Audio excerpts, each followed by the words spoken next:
Okay. Hi, welcome to the interview with the Current Veterans Oral History Project. Today is October 4th, 2012, and we are at American Sound Recording Studio, and I'm Donnie Montoya.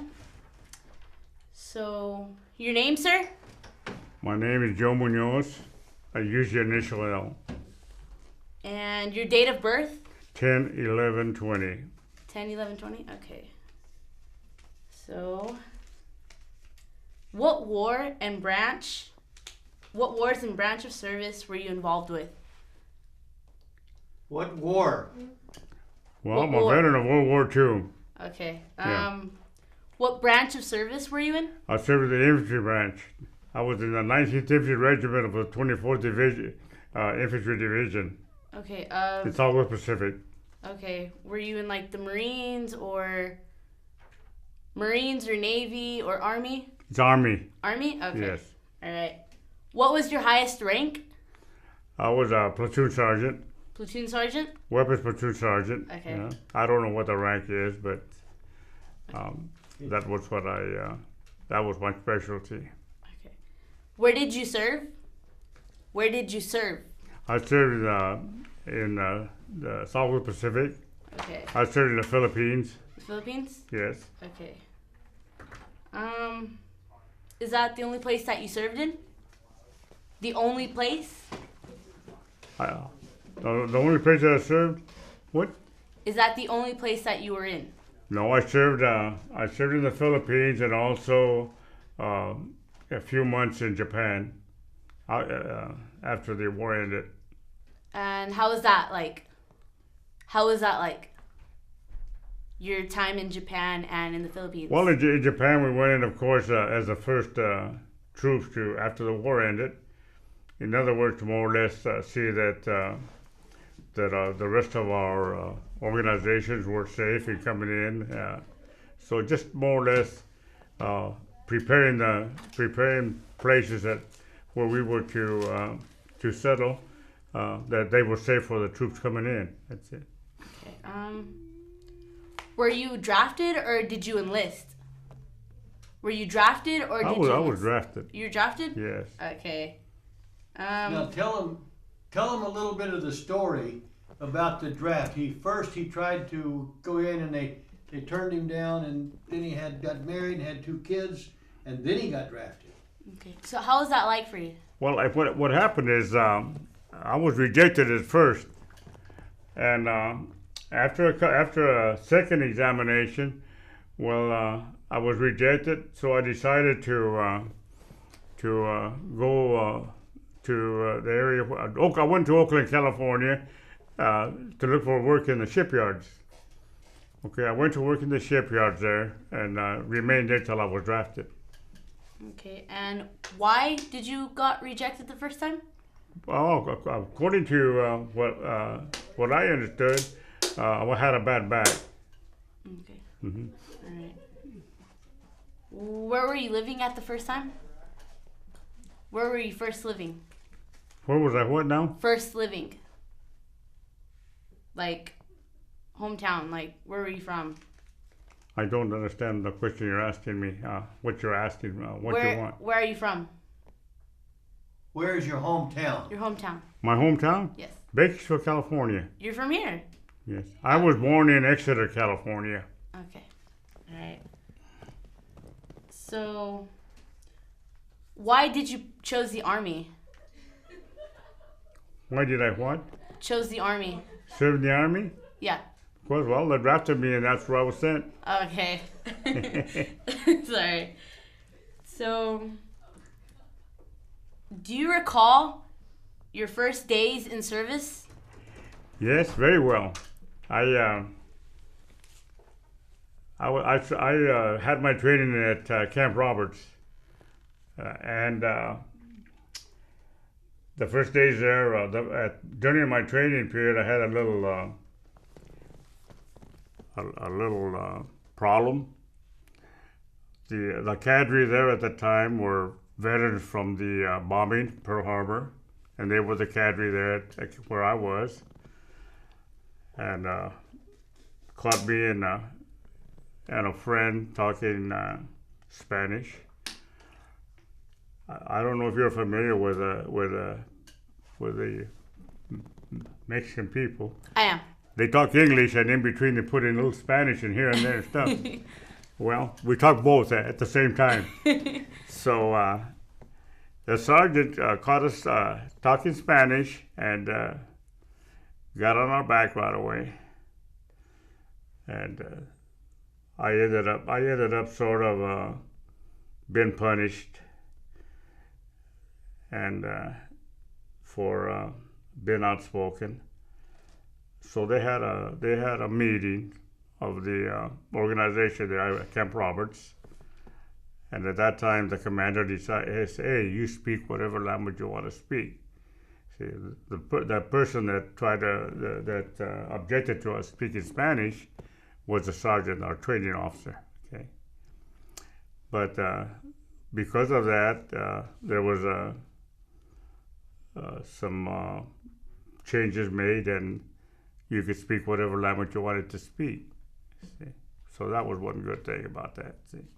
Okay. So tell me about your boot camp training. How was that like? Boot camp. Basic training. Well, it was good. Very tough. Very tough. The sergeants gave you no leeway. You know, they made you as angry as they could make you, and it was a pretty rough training. But what I feel about it, that it was proper. It was proper. It was good training. You know, the only problem that I had with that team at the beginning was the fact that they wanted to restrict you from using the language that you speak. But other than that, it was tough. I think it was for me, it served its purpose. You know, I was able to go overseas and do my job, and be able to look next to me and see that the man next to me was just as competent as I was, because I always felt competent. So it was good. The training was good. I liked the training. Do you remember your instructors? Your instructors. The instructors? Yes. Do you Yeah, remember them? I remember one. How are they like? Or how was he like? Well, I remember him by his name. The instructor was he was at Pearl Harbor when Pearl Harbor was bombed. Okay, a lot of the people that were there at the time were later used as cadre to train new recruits. So this guy, I don't want to know if I should mention his name or not, but Oh, you can mention his name if you'd like. he was one of those, and he would try to be a little strict. They want to make you as miserable as possible. Let's put it that way. In other words, get you accustomed to some of the problems you will be confronted with when you're in combat. And that was very good, because it prepared you to get angry. They prepared you. Otherwise, they prepared you to look out for your neighbor. And it's camaraderie is really the name of it, you know, in a service, because you protect your neighbor and he protects you. See, so that's very I think that's very good training, you know. Okay. How did you get through it? How did you get through basic training? Me? How did I get through it? Yeah. I thought it was pretty good, excellent. Did you have any struggles? Have any trouble? Yeah, trouble. Struggles. Was it problematic, or did it cause you? Did I have any problems? Yeah. No, the only problem that I had is that I had 2 children at the time that I was drafted, and I didn't get to see my wife. See? Okay.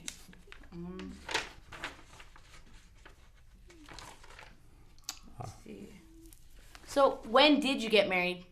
When did I get married? Yes. I got married in August of 1939. Okay, and what year were you drafted? What year were you drafted?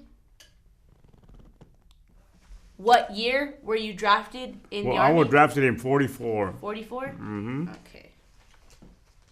So I had two children at the time I was drafted. So, your experience, like, when your training was over, where exactly did you go afterwards?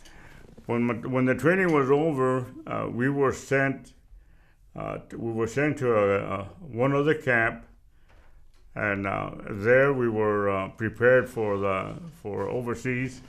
That's where they gave us our equipment, and then right in San Francisco. That was in San Francisco, and we went from the camp there after we were supplied with our necessary material that we needed for protection for going into combat, actually, and we shipped out of San Francisco the same day or the next day after they gave us our equipment. And what camp was that?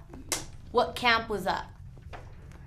Fort Ord. Oh, no, Camp Stoneman is in San Francisco. Fort Ord is not in San Francisco. It's just We went from Fort Ord. We went to San Francisco. yeah, that's Camp Stoneman. We were supplied, okay, at Fort Ord, and then we went to San Francisco because that's where the ship was that was to take us overseas. Okay. So you were shipped overseas? You were shipped overseas? Yes. Okay.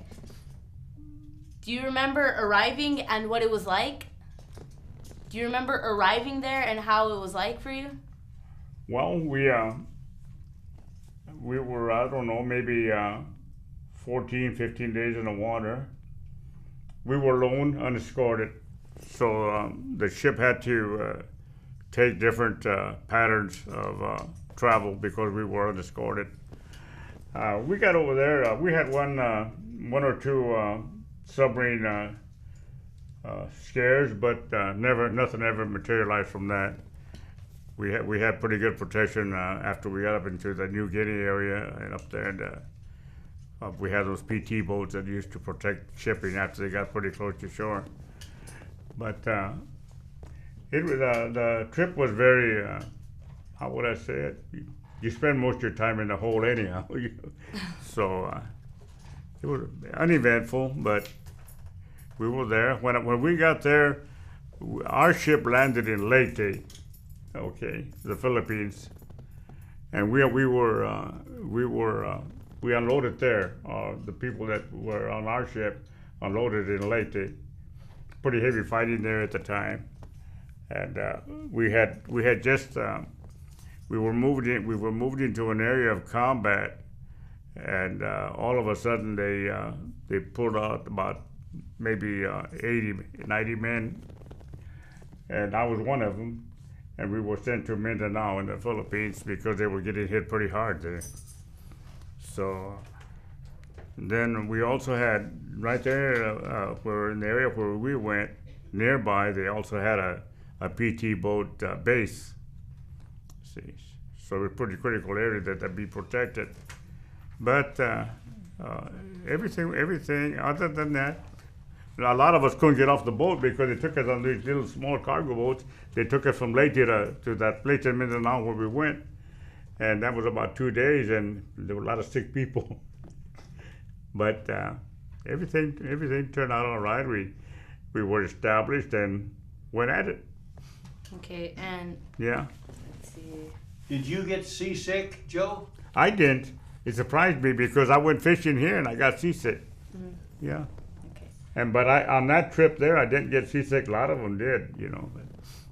So and then at that time, we also had wounded people that had been to the hospital and stuff, and they were going back into combat. It was going pretty tough going there at the time.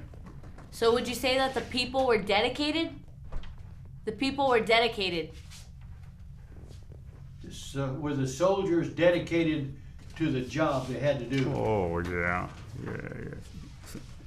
The American fighter is something else, yeah. We good. Well, you're well trained. You're confident. You know what I mean? Yes. You sometimes when you're over there, you are confronted by the problems that you were trained to fight. See what I mean? And to encounter. So it was. I felt myself that the training that we got for preparing us for where we were going because they knew where we were going to start with anyhow almost. Was very well thought out and very well, the training was proper for that particular area. So,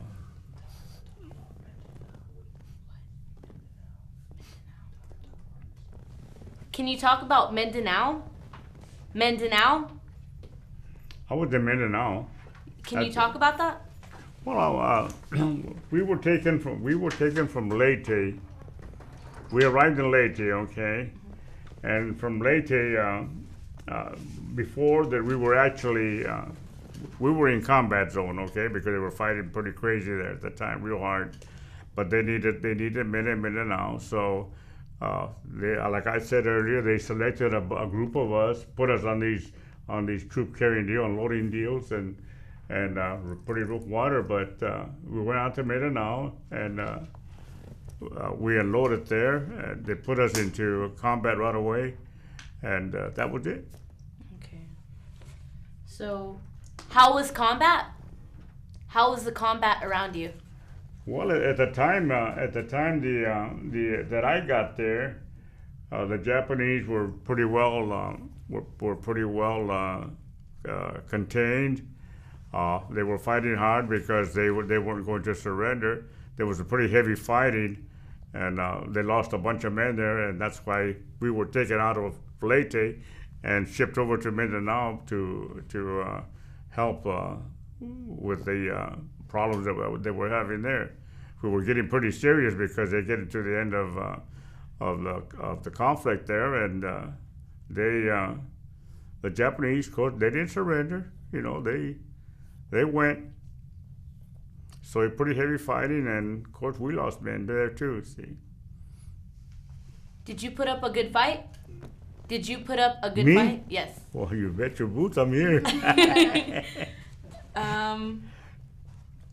No, I've always been pretty dedicated. I'm gonna brag about myself. I've always gave 100%, and I was moved ahead of a lot of rank, put in command of the weapons platoon. Because I don't know why, but because there were other people there that had the experience and had already had the rank. I didn't have the rank. I was moved into those positions, and that, well, I just did what I was told to do. That's what I did. Yeah. Okay. Yeah. Were there many casualties in your unit? Well, not there were before I got there. They had got hit pretty hard. See, that's why come they rushed a bunch of us over there. Yeah, but after that I was there, it was just a regular, hit and go. They look for you and you look for them. Okay. So they fought. They didn't give up. You have to go over a dead body when you got him when you were there. We couldn't take any prisoners because they wouldn't surrender. They'd kill themselves before they would surrender. Did you see anything like that? Yeah. You did? Well, I saw the bodies. I had to walk over them sometimes. How was that like? They would kill themselves and they wouldn't surrender. They would kill themselves. I don't know why they would kill themselves, because they could continue fighting, I guess, even with a knife. But they were just. You couldn't get a prisoner. In other words, let me put it that way. Okay. Tell me about a couple of your most memorable experiences. The what? Memorable experiences of yours. Well, the most one that we really had that was very interesting in a way. We moved in to set a trap for Japanese that were moving in, because our reconnaissance was giving us a lot of information. Well, what happened is that our commander moved us into an area that was into their territory, unknowing, of course, So the next day, they called for an airstrike. Continue. The next day they called for an airstrike, and we had three. In those days we had those small airplanes, and they would carry three 100-pound bombs. So they called for an airstrike, and they hit us. They hit our particular area. We only got one man injured on that one, but we were very fortunate. And it was because of the fact that we were too far into their territory. But of course, we know a lot of new people there because people injured and so forth, and you had to play it by ear. In other words, whatever area, whatever dangers presented themselves, you just had to approach them at that particular time. So that fact that we were into their territory caused us to get bombed by our own airplanes. See? But nobody got killed on that one. I think we had one guy got hurt. One thing that was kind of funny about this, not funny, but really, we found a helmet, and the helmet had a shrapnel wound, a shrapnel cut right in the front, like it had just tore that guy's forehead off. And nobody ever claimed that thing, but we never found the person that owned it, though. That was murdered or hurt or anything on that particular bombing. But we were bombed by our own airplanes. What were you thinking during that? What were your thoughts during that? Well, what were my thoughts? Mm-hmm. Well, I saw my commander running, and I tried to hide too. See what I mean? you want to get out of the way. See, so it was war is funny, and it all depends on what area you're in. In this particular area here, of course, you were fighting people that had been established already for a long time. See, and a lot of them, not a lot of them, but a few had their families in with them. A few of the Japanese had families that married Filipino women, and they had children and stuff. But there was always that danger that you're going to kill a baby or a family of some kind. But that's war. Were you awarded any medals or citations? Were you awarded any medals or citations? I don't understand. Medals. I can't get it. Were you awarded any medals? Was I worried anymore? No. Or what? Awarded, like given, any medals? Medals? Medals. No, I just given the rank. I have an 1812 of weapons platoon commander. Can you so explain? My MOS tells you that tells you everything actually. Okay. Yeah, that I had a very, very good military service. My record, everything. I can't find anything anymore because they destroyed it. But I didn't get any medals. I got the regular medals that you get for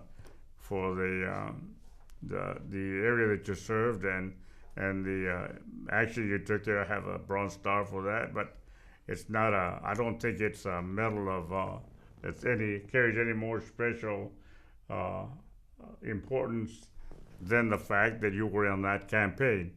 See. Okay, so how did you stay in touch with your family? Your family. How did you stay in touch with them? With whom? Your family. My family? Yes. Never did. You never did? Never did. Not while I was no. So you never contacted them? No. Okay. Either my wife never wrote or the family never wrote to me. I got one letter that I recall got through to me, and that was about it. Yeah. Who's that letter from? It was from I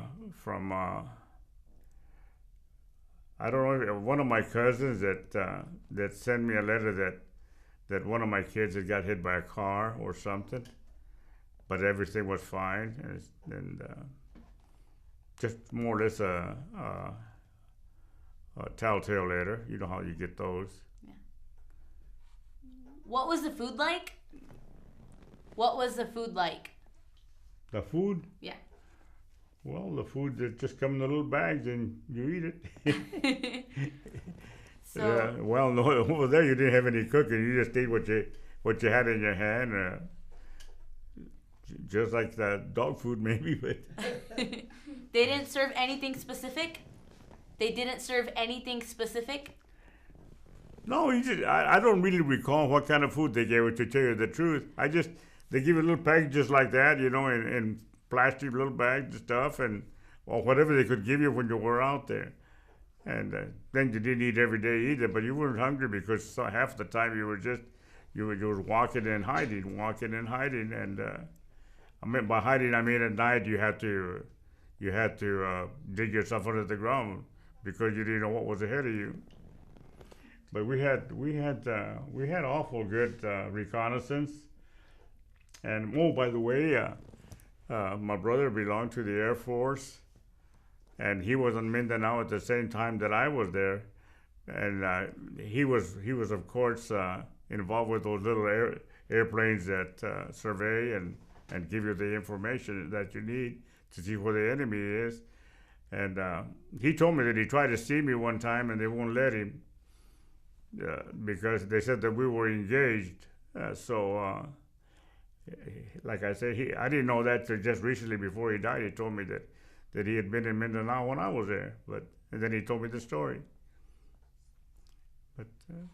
But as far as family is concerned, I never had contact with anybody really. If my wife wrote to me, I wasn't aware of it. If anybody wrote to me, I got this one little card, and that was it. Okay. I'm sorry. How did that make you feel? How did that make you feel, like not being able to contact your family? I can't hear you. How did you feel about your family not contacting you? Oh, I never thought about it. Never thought about it. No. Yeah. I was here long enough to see and hear a lot of rumor. Before I was shipped overseas and stuff, I already knew what was coming. I saw it. You know what I mean? Yeah. So I saw it happening here, and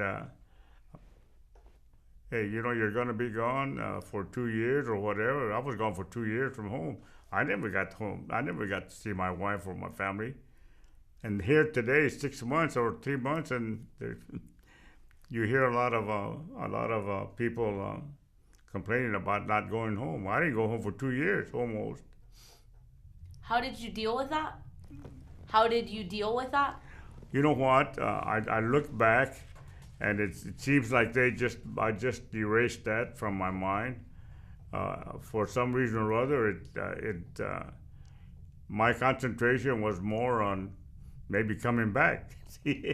So I paid more attention to that than anything else. It really never bothered me that much because I knew that a lot of my friends had already died.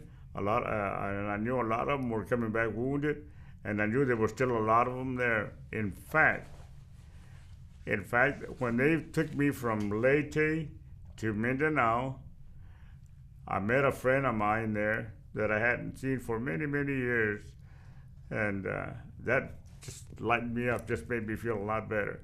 And he helped me to get adjusted to the duty that I had to do while I was there. See, because in fact, I took over his command after he left. I didn't know he had left because he just disappeared all of a sudden.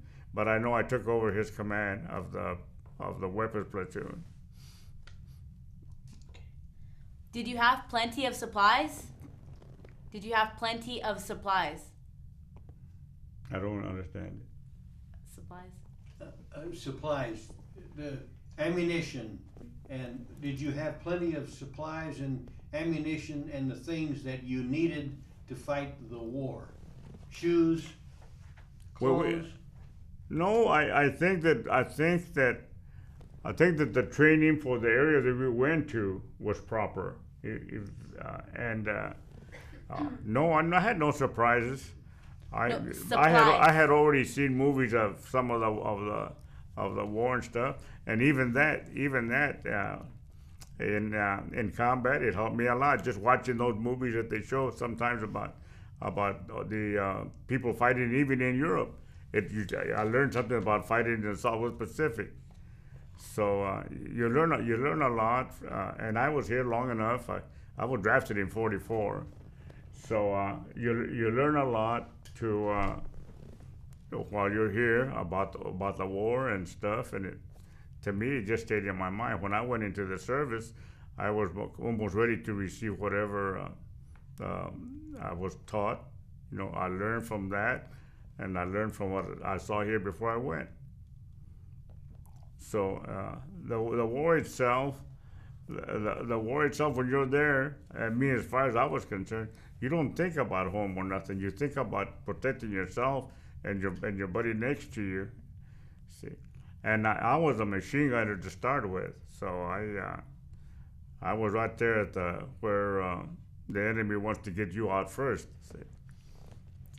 But then I became in charge of that particular platoon, so of course I wasn't a gunner anymore. But it was very interesting, and for myself, what I saw on TV a lot of times is just what happens in combat. See?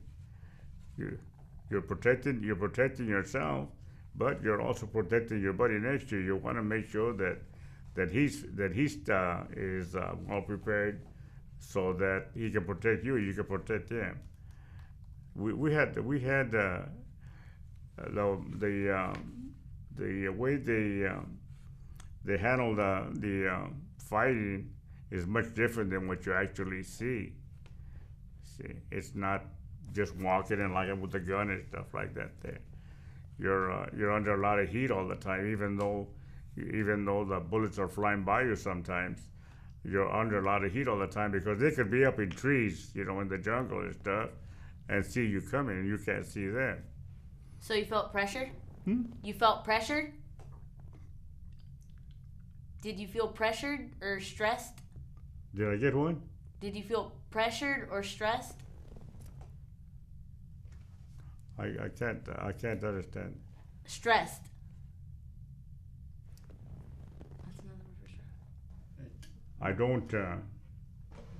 I can't. Joe, did you feel any stress or pressure?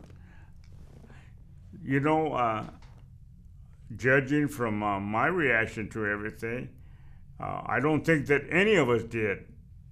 I don't think that any of us. Frankly, sometimes I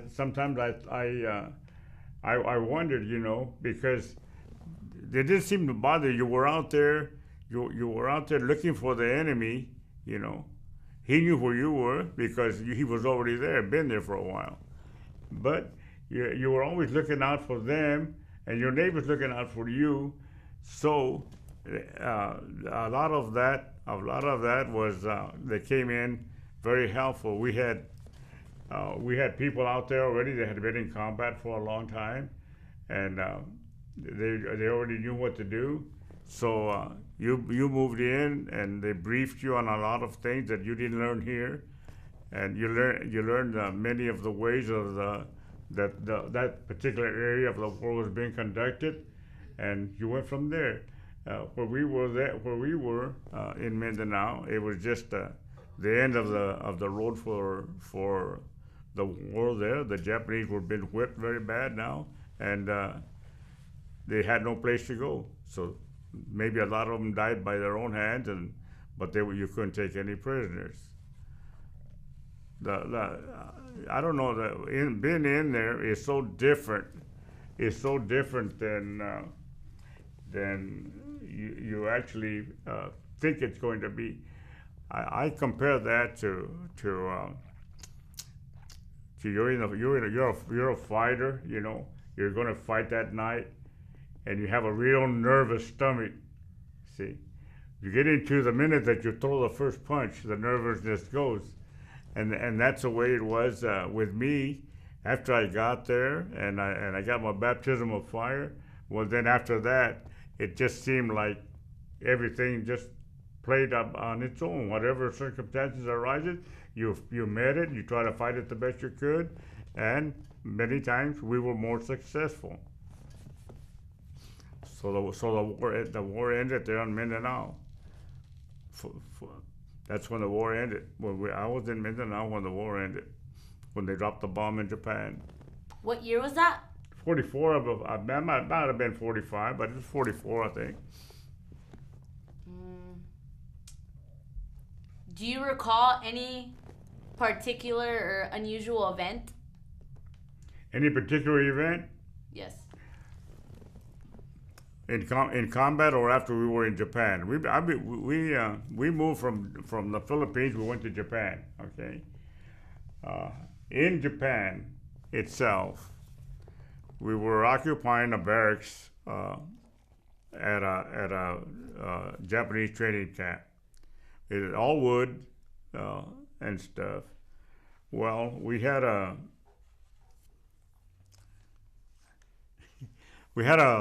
little event that happened, and the place caught fire, and we lost 2 men in that fire.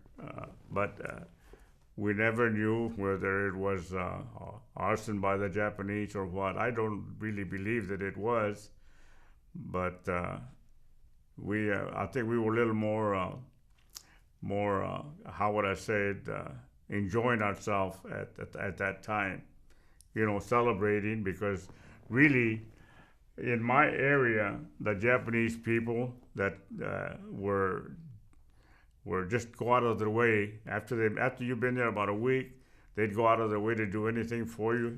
Anything you look at over there that you seem like you wanted it, they'd want to give it to you. The Japanese people where I was at were very, very, how would I say, they accepted surrender and made an attempt like we did to get along, so there was no problem. Our barracks burned and we lost 2 men, yeah, but it could have been more our fault than theirs, because the way that it was handled, instead of telling the guys it was a fire, there's a certain word they used that the Americans used, and they were using that word, and not everybody got out of there in time. We lost 2 men, and in those 2 men, on the stairwell, because they were coming from upstairs, one was carrying the other when I believe the stairwell gave in. So we lost 2 men there, but that was it. I don't think it was caused by the Japanese themselves. I think it was just more or less that there was a fire and they didn't handle it properly. Do you have any photographs? Do you have any pictures? Do I have any pictures? Yes. I have pictures of the barracks, but stuff like that, and a little bit of training in Japan, but I didn't bring any with me, no. Okay. My house was just recently ransacked, and a lot of that stuff was thrown in the trash to take the boxes to carry my stuff away. Did you keep a personal diary? Did you keep a diary? No. No? No, I didn't. Alright. I know just about everything that happened there. You know what I mean? And from the time that we left Mindanao to went to Japan, so we confiscated weapons. Of course, that's what we were doing. And of course, things happen amongst the the GIs and stuff. A lot of weapons, old beautiful weapons that were passed around and stuff, which it wasn't supposed to be, but nobody lost anything. Something kind of funny comes out of that, but maybe I shouldn't say it. Anyhow, the weapons were so beautiful and so many. And finally the commander said, "Hey, I want all those weapons back." So they turned them all back, and when the place burned down, what do you think? Weapons all over the place that hadn't been turned in. See what I mean? But that's the way we are. The guys used to fly in from other places and share those weapons. I didn't see anything wrong with it because they weren't going to be used in the war anymore. You know what I mean? So, but it was kind of interesting. We're Americans, and you know how we are. So, yeah, turn them all in. Well, yeah, they turned them all in. Do you have What they wanted to. Do you have a favorite type of weapon? Hmm? Do you have a favorite type of weapon? Save one? No, I never did. Myself? No, do you have a favorite type of weapon? I don't. I can't. What? Which weapon did you like to use? Which was your favorite weapon? Well, from the very beginning, I was I had to wear a 45. Yeah. So I've always wore a weapon. My job called for it. I wore a gun, handgun, instead of a rifle. So that was my favorite. Yeah. Did you serve in any other war? Did you serve in any other war? Did I what now? Did you serve in any other war besides World War II? Were you called back to another war? Did you fight in Korea? Did I fight in Korea? Yeah. Oh no. I just fought in World War II and fought in South Pacific, and only two places that I was in was Leyte and Mindanao, and then of course a few months in Japan before I was shipped home. Okay. Do you remember the day that your service ended? The what? That your service ended? The day you were discharged. Do you remember that day? Yeah. What was that like? I was going to be funny. Well, I was discharged in Washington, I believe, somewhere. Given them a duffel bag, going home. What year was that? 46. 46? Okay.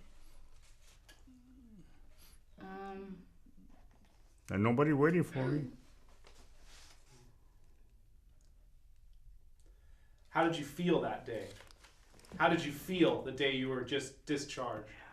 Well, I don't know. You were on the ship. You were on the ship for a few days, and during that time, of course, them guys on the ships were already ready to rip everything off that these guys were had, taking their souvenirs and everything else. But I felt okay. I was sent. You were sent home by yourself. They gave me my discharge papers and said, "Hey, go on home," and that's the way that they left you. Nobody was here to greet me. I didn't have a lot of people greet me. My wife didn't even know I was coming home. How long did it take you to go back home? I went. How long did it take me to go back home? After when? After. Well, after I was discharged, I went straight home. Straight home. Yeah. Okay. Did you go back to work or school? Did you go back to work or school? Did I go back to work? Or school? What they did, they gave you. I can't recall now.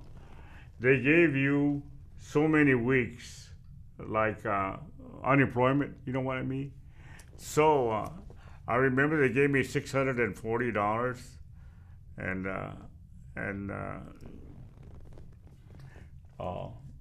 that was it. I came home, and I later on was established my relationship with my old lady, I guess you would say, because we were away for 2 years. But they gave me $640, and with that money, I bought a little lot. And later on, when I went to work and stuff, we bought a little plan for a home, and Vivian and I, my wife and I, built a home over on Beale Avenue. we built a home. It took us about 3 or 4 years before we finished it, and we lived there for about 7 or 8 years before we moved to our present address. Is that house still there today? It's there, yeah. Nice too. We built it ourselves. Vivian and I built it ourselves. I don't know if Leon remembers or not. I do. When I built my little house on Beale Avenue, and Yeah, that's right. that we lived there 7 years, and it's the house. It hasn't been changed any since we sold it, and I wish I hadn't now. But at that time, you know you needed the money to, if you wanted to move out of the area there, and actually that's what I was doing. I moved up there to where I'm at now by South High School. Okay. We had a seems like after we got our home on Beale Avenue, that it was just a different life for us, you know. It don't have to be paying rent or anything of that nature. Things changed. Did you make any close friends in the service? Did you make any friends in the service? Did I make any friends? Yes. Well, actually, you make friends that are almost all temporarily. They live in way different areas. Here, about 5 years ago, I got a call from a person that lives over near Las Vegas. That was one of my friends in the service, but he's the only one that I have ever heard from that was in the service with me, actual combat with me.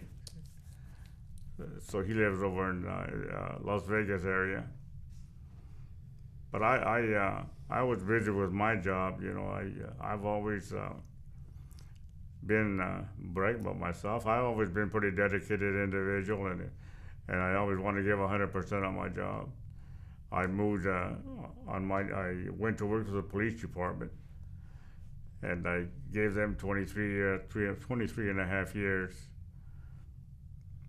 And they were good years, very good years. I was very successful. What did you do at the police department? Well, when I went there, of course, it wasn't much of a police department. See what I mean? That was 1957, 58. And it was very small, and it just wasn't a police department. What happened is that I was raised here in Bakersfield. Our family was very popular here in Bakersfield. We were all amateur boxers, and during the 40s, amateur boxing was just it. And this club was run by my brother, my oldest brother, under Steve Strulage, who was a wrestler here one time, like Bakersfield, and stayed here and opened up the Strulage Stadium, the round circle over there on, what is it, V Street or T Street. And boxing made us very popular with the people. So that's one way that I became known. So, and then of course, during the time that I was under the department, there was a lot of changes made that were more or less, we opened the doors to the public. There were problems with the lowriders, so-called lowriders, that we actually were not problems, but nobody understood them. That's all. So, but as I began to go with the police department, the police department began to be grown with a community. There was an individual by the name of Paul Bradford that worked the black community, and I worked the white community. The others, we worked together, and I think that opened the doors to a lot of people that looked at the policemen different. You know what I mean? Mm-hmm. And that change of command that was very agreeable to what we wanted to do. We wanted to just embrace all the public. See what I mean? And it happened. We had an incident in where one of our officers shot and killed a kid here in the area, and we had a demonstration out there, maybe about 300 people in front of the department. And the way that the situation was handled, it just changed a lot of the feelings that the community had towards the police to a more favorable one. So that had some good. The officer himself that shot that kid was damaged for life, and he was hit with a big rock on the head, and that way that's what caused him to shoot when he shot. But other than that, I had a good career with the police department. Is that what you did after the war? Is that what you did after the war? After the war, yes. I spent 23 and a half years with the police department. What do you think about the military now? The what? What do you think about the military now? Military? What do you think about it now? Well, frankly, I'm real proud of our military. We have the best fighting forces in the world. Not only that, a gun doesn't make you a best fighter. You want to understand? We have people that love this country, that are dedicated people. When they're in the military, yeah, people should look at our military a lot differently. You know what I mean? And they should provide a lot more assistance to them than they do. But the whole thing is money. Let's face it. And if the government doesn't have the money to help these people, well, then they should do the best. Otherwise, with medical assistance and all of that stuff. Our fighting men are the best in the world. The American is a fighter. I'll tell you that right now. I'm proud that I'm here in this country, that I was born in this country. But I also love my so-called my home, the home of my parents, Mexico, and I'm of Mexican descent, very proud of it, but I'm an American. See, I think that we just have live in the most beautiful country in the world, and you know why I think that is because the people here are people that come from areas where they couldn't do this or do that or anything, you know. And that's why you find that the United States is such a beautiful and generous country, and that's why everybody wants to come here. See, I'm 92 years old. I'm very proud of my heritage. I'm of Mexican descent. Very proud of that. I'm an American citizen, born here in the United States, and very proud of it. Very proud of it. And right now, at the present time, I'm undergoing some pretty serious treatment. I'm on dialysis, and just living my last few days, or months, or whatever it may be. But no. I don't know how to express myself. We had a large family, 14. We're all good citizens, you know, and stuff. And we're very proud. We're very proud that 5 of us served in the military. 5 of us brothers served in the military. The others were because of physical disabilities, and my 2 sons, I have 2 sons, they both have served in the military. So that tells you that we're very proud of this country. Okay. Did your service and experience affect your life? Did the service affect your life?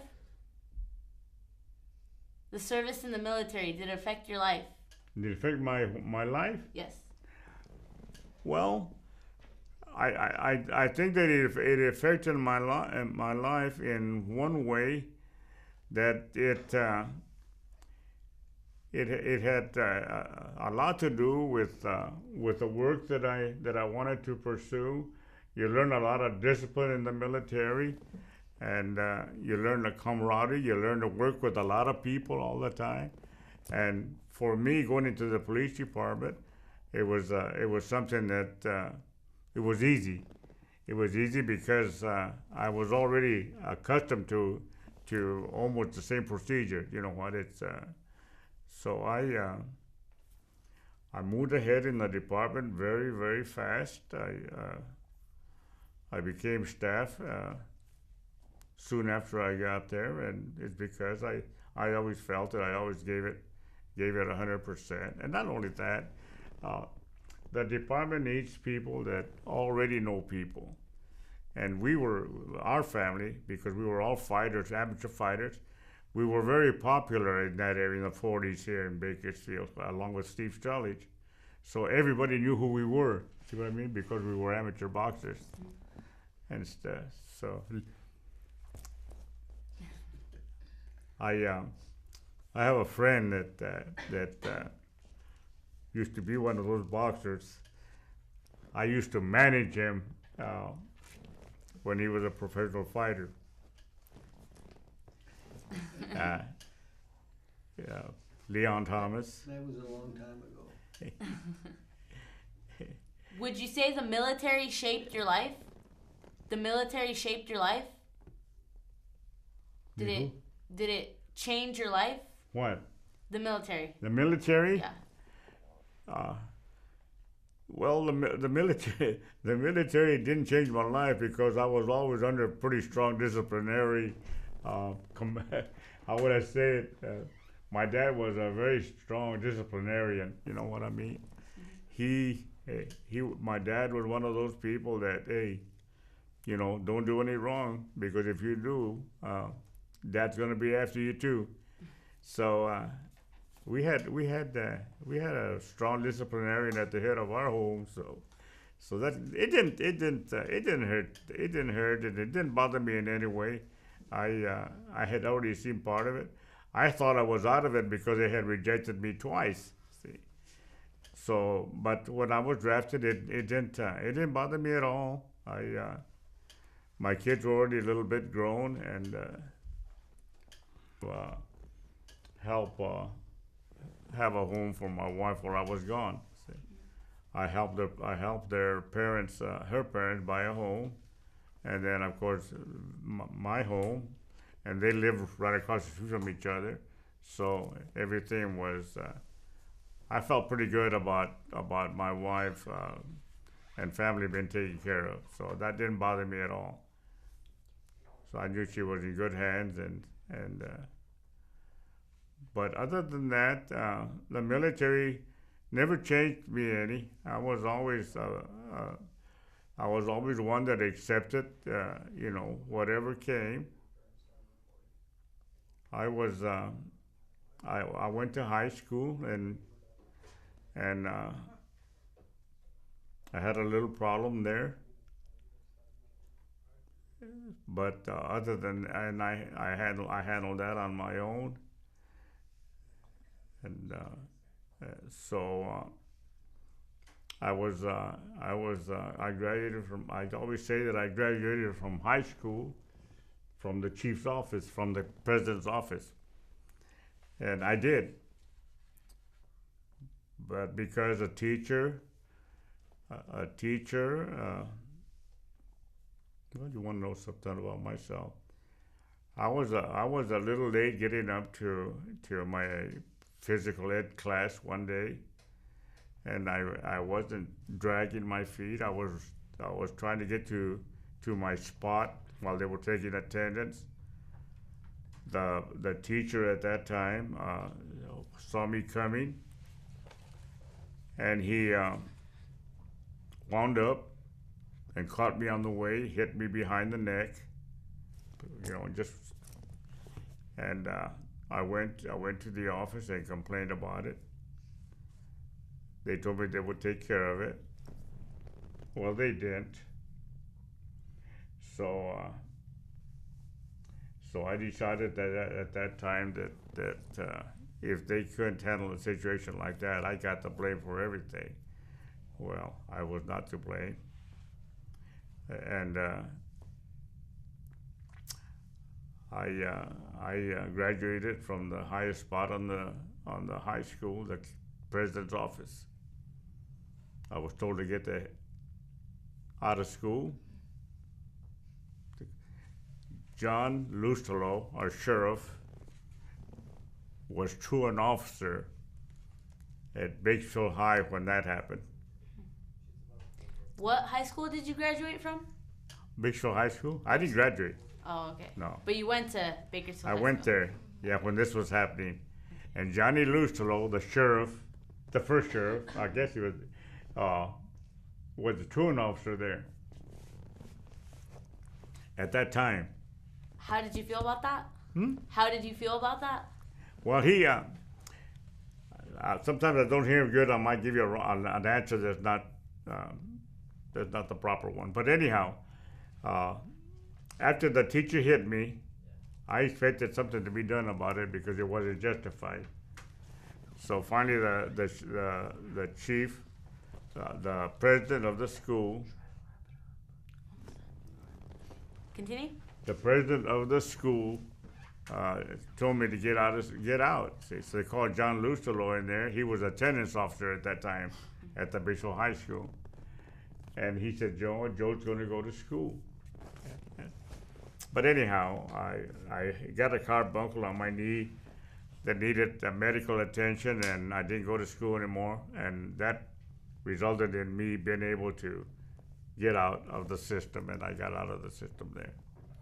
Is there anything else that you'd like to add that we haven't covered in this interview? Would you like to add anything else?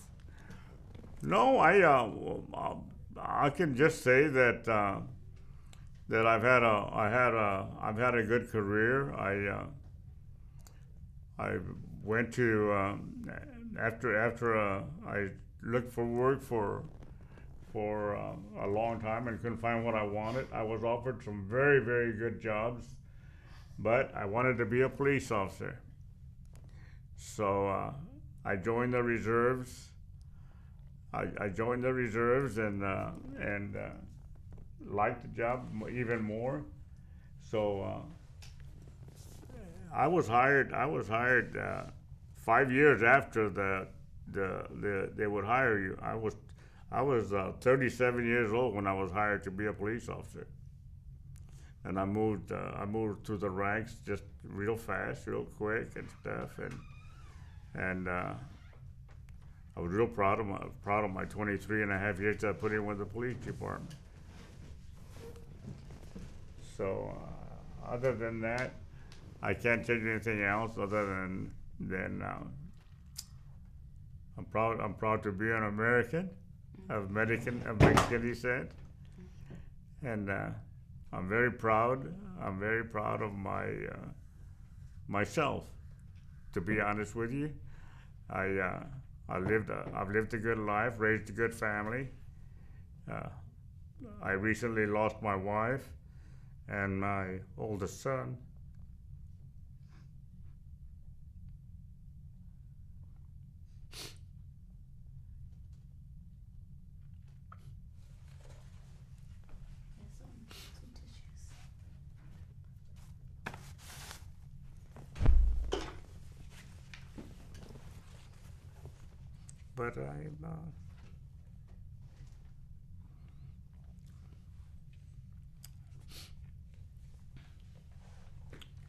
But I've had a good life. That's good. All right. We're done. My son was Ed Munoz. He was just retired from the police department. Well, maybe about 5 years ago. And But I'm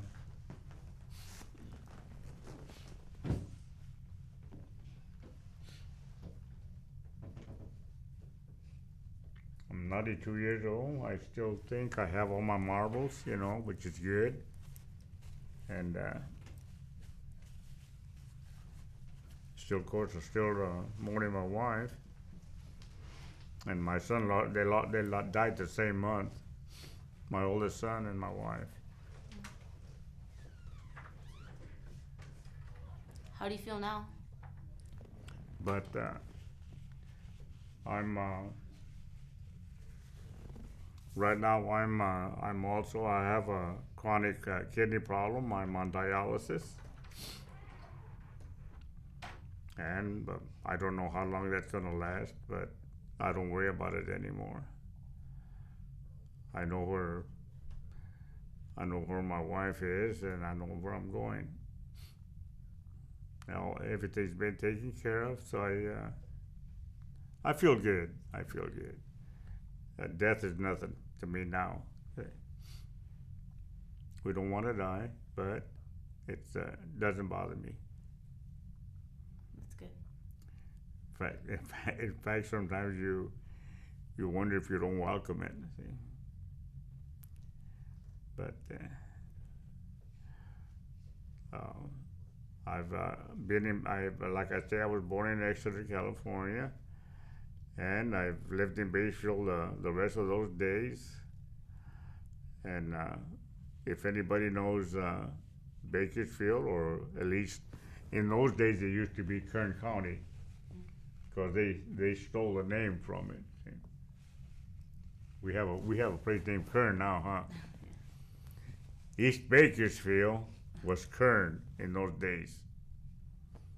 See? I was raised right there by Bakersfield Sandstone, right beside it. I was raised there until I was about 13 years old.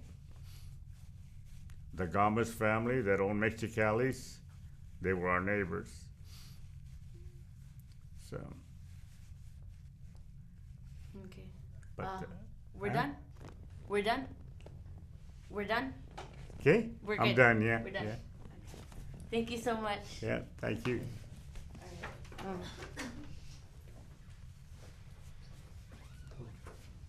Your water, Joe. And here's your water and your sunglasses. Here, let me get your cane. Let me get a bit.